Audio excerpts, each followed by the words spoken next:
We're closed. I know, I'm sorry it's late. We have time for one more job.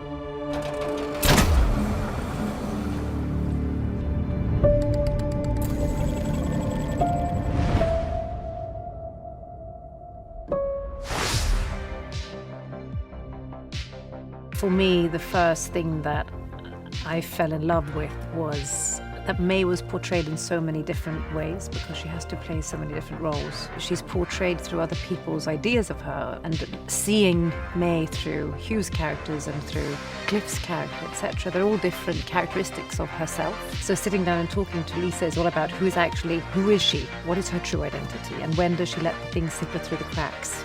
And I've never done that before. It's incredible. It is, without a shadow of a doubt, so clear that Lisa has written this script and that she is producing it and she is directing it.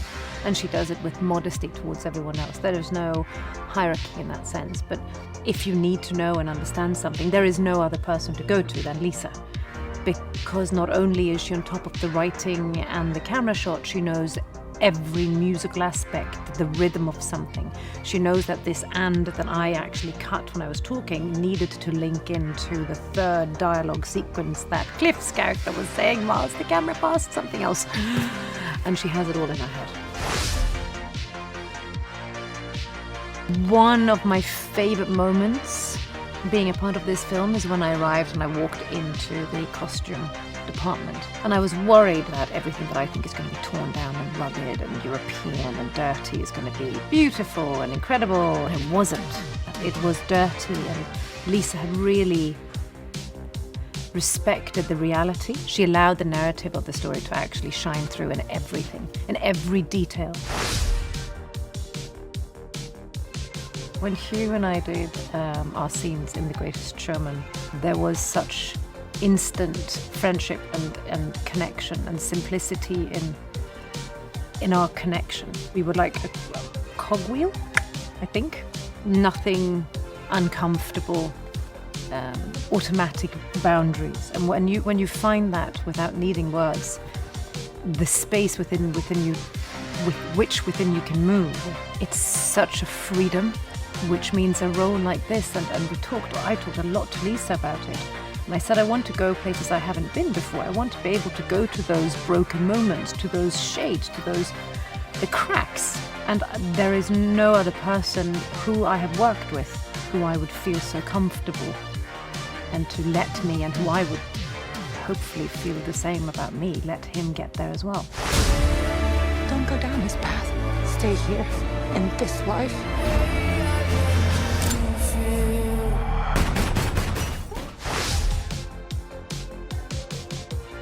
St. Joe is an interesting character. He's this kind of drug kingpin in New Orleans, in this futuristic New Orleans, and he runs the town.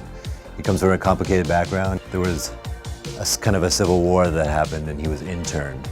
And when a flood came into New Orleans, this climate change caused this flooding to happen all along the coastal cities, and obviously New Orleans is a city that's in danger of being flooded, and so they got flooded while he was in intern camps and was able to escape there. And once he escaped, the place was in ruins. He found his power and he came up in that world. And so when we find him in this story, he's the king of this world. St. Joe sees May and just falls madly in love with her.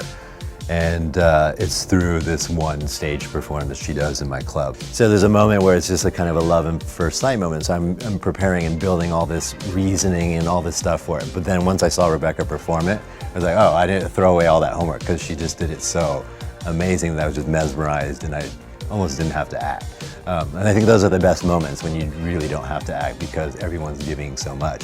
That you're just in the moment. And so Rebecca does this really, or May does this really sultry, kind of drugged out performance that really captures my attention to her, and then I really just fall in love with her. I had a phone call with Lisa. It was actually FaceTime, and I just kind of was smitten with her right away. I was like, I have to work with her, because Being of Asian American descent, she's also Asian American. It's very rare to see fellow Asian Americans in this business. And to be in the position that she is, we're doing her first movie, but having all this experience from Westworld, and just being a really smart, intelligent girl with a lot of confidence. I just love that. And also being a sister, I love that too. And so I was like, whatever it is, I don't even care the character. I just want to work with you because I love who you are as a person. I love who you are as a director. And her writing was just so beautiful. I've turned a blind eye to plenty. I have to do this.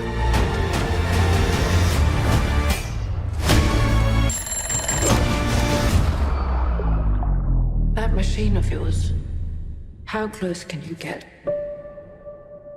before the illusion's broken?